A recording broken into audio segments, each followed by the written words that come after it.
વ્યતિપાત યોગ 20 ઓગસ્ટે આવી રહ્યો છે. આ સમયગાળા દરમિયાન શું ફાયદાકારક રહેશે અને શું મોટું નુકસાનકારક તે જાણવું દરેક માટે ખૂબ જ મહત્વપૂર્ણ છે. વિડિયો સ્કીપ કરશો નહીં. સૌપ્રથમ, વ્યતિ એટલે આંસુ.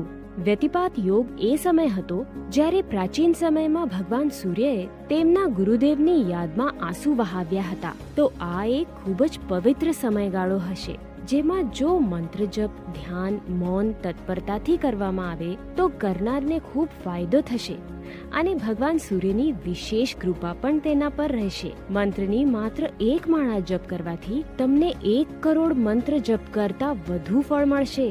તેથી તમે આ સમય દરમિયાન તમારા ઈષ્ટમંત્ર અથવા ગુરુમંત્રનો ખૂબ જપ કરી શકો છો.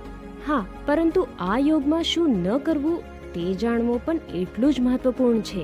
આ યોગમાં લગ્ન કરવામાં આવતા નથી. ઘરકામ, નવી દુકાન ખોલવી, નવો ધંધો કે નોકરી શરૂ કરવી જેવા કોઈ શુભ કાર્ય ન કરવાનું ધ્યાન રાખો. આનાથી ઘણું નુકસાન થઈ શકે છે. યોગનો સમય 20 ઓગસ્ટના રોજ સાંજે 6:13 થી 21 ઓગસ્ટના સાંજે 4:14 સુધી.